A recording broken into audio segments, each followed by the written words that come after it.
የእስራኤል ዋና ከተማ ቴል አቪቭ በአሁኑ ሰዓት ላይ ከኢራን በሚተኮሱ ባሊስቲክ ሚሳኤሎች እየተናጠች ትገኛለች። ይህንን ተከትሎ የኢራን ባሊስቲክ ሚሳኤሎች የቴል አቪቭን ሰማይ እያስጨነቁ የሚገኙ ሲሆን የቴል አቪቭ ሰማይ በጥቁር ጭስ ተውጧል። በኢራን ሚሳኤል የወደመው ህንጻና በካሜራ የተቀረጸው አስፈሪ ቅጽበትም በአሁኑ ሰዓት ላይ ዓለምን እያነጋገረ ይገኛል።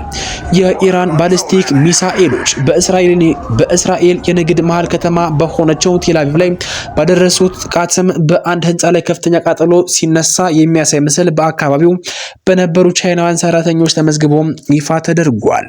ጥቃቱ የተፈጸመው አሜሪካና እስራኤል በኢራን ላይ ከፈቱትን ኦፕሬሽን ኤፒክ ፋር ተከትሎ ቴራ በወሰደችው የአጸፋ እርምጃ ሲሆን ምንም እንኳን የእስራኤል ሚሳኤል መከላከያ ዘዴዎች አብዛኞቹን ሚሳኤሎችን ቢያከሽፏቸው ቢያንስ አንዱ ሚሳኤል በማለፉ መንደር ላይ በማረፉ ከፍተኛ ውድመትን አድርሷል። በአካባቢው የነበሩ ቻይናውያን በስራ ላይ የነበሩ ዜጎችም በሞባይል ስልካቸው በቀረጹ ተንቀሳቃሽ ምስል ሚሳኤሉ ካረፈበት ህንጻ ላይ ጥቅጥቅ ያለ ጥቁር ጭስ ወደ ሰማይ ሲወጣና በአካባቢው የነበሩ ተሽከርካሪዎች ሲነዱ ሳይተዋል ተብሏል። በደረሰው ጥቃትም በአርባዎቹ ዕድሜ ውስጥ የሚገኝ አንዲት የውጭ ሀገር ረዳት ህይወቷ ማለፉም ተረጋግጧል።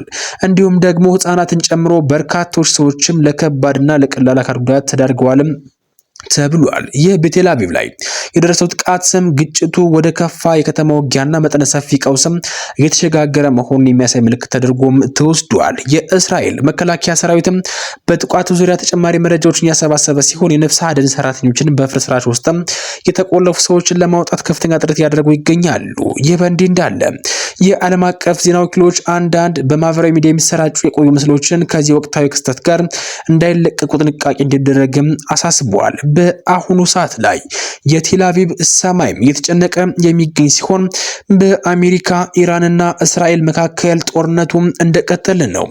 የአሜሪካው ቢ1 ላንሰር የኢራን የሚሳኤል ኢንዱስትሪን እንዳወደመም ተሰምቷል።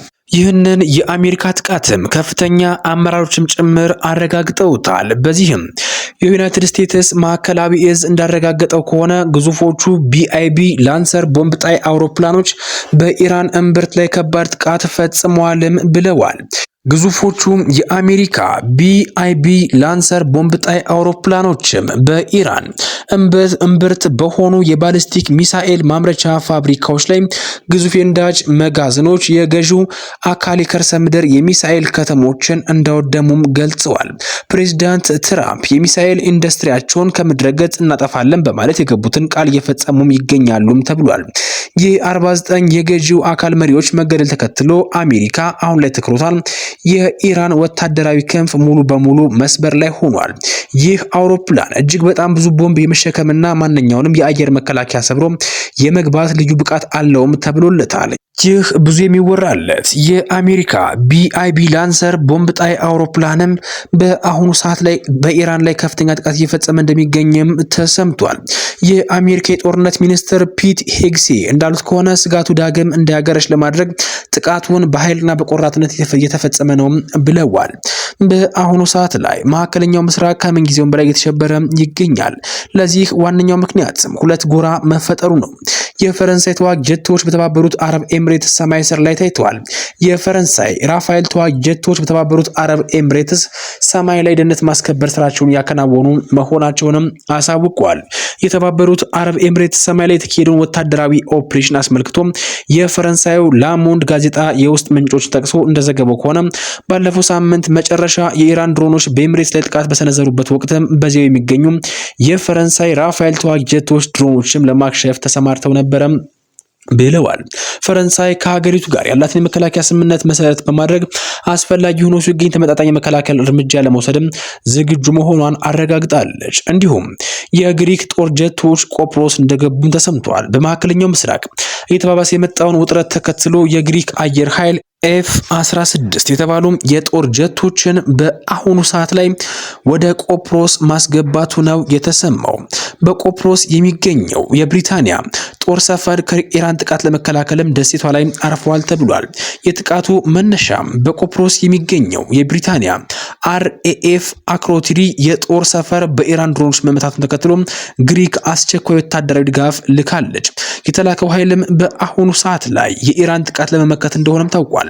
ግሪክ 4 የፒኤፍ-16 ጦር ጀቶችና ዘመናዊ የጸረ ድሮን መከላከያ ስርዓት ሴንተር የታጠቁ 2 የባህር ኃይል ፍሪጌቶችን ወደ ስፍራው አሰማርታለች። የዚህ ዋና ዓላማ የቆጵሮስን የአየር ክልል መጠበቅና በብሪታንያ ጦር ሰፈር ላይ የሚሰነዘሩ ጥቃቶችን ለመከላከል እንደሆነ ተረጋግጧል። የብሪታንያው ጠቅላይ ሚኒስትር ኪር ስታርመር በአሁኑ ሰዓት ላይ የዩናይትድ ስቴትስ ጦር ሰፈሮች ለጥቃት እንዲጠቀም መፍቀዳቸውን ተከትሎም አካባቢው በከፍተኛ ወታደራዊ ዝግጅት ላይ ይገኛል። ይህ እርምጃ በግሪክና በቆጵሮስ መካከል ያለውን የቆየ ወታደራዊ ትብብር ይበልጥ ያጠናከረ ሲሆን ቀጠና ወደ ከፋ ጦርነት እንዳያመራም ስጋት ፈጥሯል። በኢራንና በአሜሪካ እስራኤል ጥምረት መካከል ያለው ጦርነት ዛሬ 5ኛ ቀኑን ቀጥሏል። በአሜሪካ በእስራኤልና በኢራን መካከል የተቀሰቀሰው መጠነ ሰፊ ጦርነት 5ኛ ቀኑን ባስቆጠረበት በአሁኑ ሰዓት ላይ ግጭት ወደ ለየለት ጦርነት አምርቷል። ይህ ግጭትም ወደ መላው መካከለኛ ምስራቅ እያመራም ይገኛል። ክስተቱም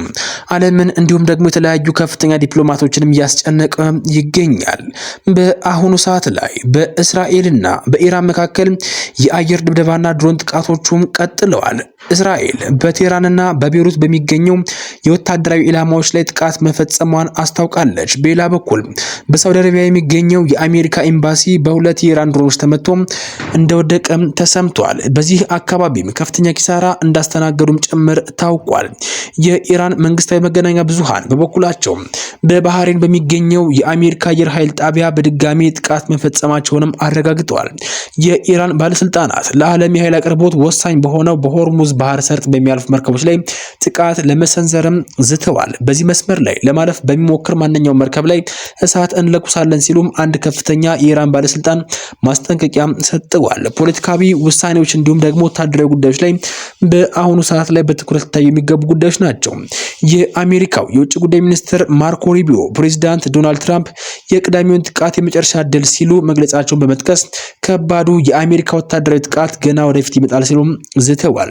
የእንግሊዙ ጠቅላይ ሚኒስትር ኪር ስታርመር ከሰማይ በሚዘንቡም ጥቃት የመንግስት ለውጥ እንደሚመጣ አላምንም በማለት በፓርላማ ቢናገሩም የአሜሪካ ጦር በኢራን በሚገኘው የሚሳኤል ጣቢያቸው ላይ ለሚያደርገው የመከላከያ ጥቃት ግን የብሪታንያ ጦር ሰፈሮችን እንዲጠቀም ፈቅዷል። የቢቢሲው ዓለም አቀፍ አርታይ ጀርሚ ቦን ሁኔታውን ሲያጠቃልል ጦርነቱ መቼ ወይም እንዴት እንደሚጠናቀቅ መገመት ከባድ ነው ብለዋል። ይህ ለመገመት የከበደው ጦርነት ወዴት ያመራ ይሆን? ዓለማችንስ ወዴት ትሄድ ይሆን? ይህ ሁለት ጎራ ያዘው የዓለም ሀያላን ሀገራት ጦርነትስ እንዴት ሊቋጭ ይችላል? ይህ የሁላችንም ጥያቄ ነው። ሁላችሁም ሐሳብ አስተያየታችሁን ምን ትላላችሁ? በኮሜንት ቦክስ ላይ አጋሩን። ዓለማችን ወዴት የምትሄድስ ይመስላችኋል? የእስራኤል አሜሪካ ጥምረት በኢራን ላይ የተከፈተው ጦርነት እንዴት የሚቋጭ ይመስላችኋል? ሐሳብ አስተያየታችሁን አጋሩን። በቀጣይ የመረጃ ጊዜ እስክንገናኝ ድረስ ለአሁኑ በዚህ አበቃን። መልካም ጊዜን ተመኘን።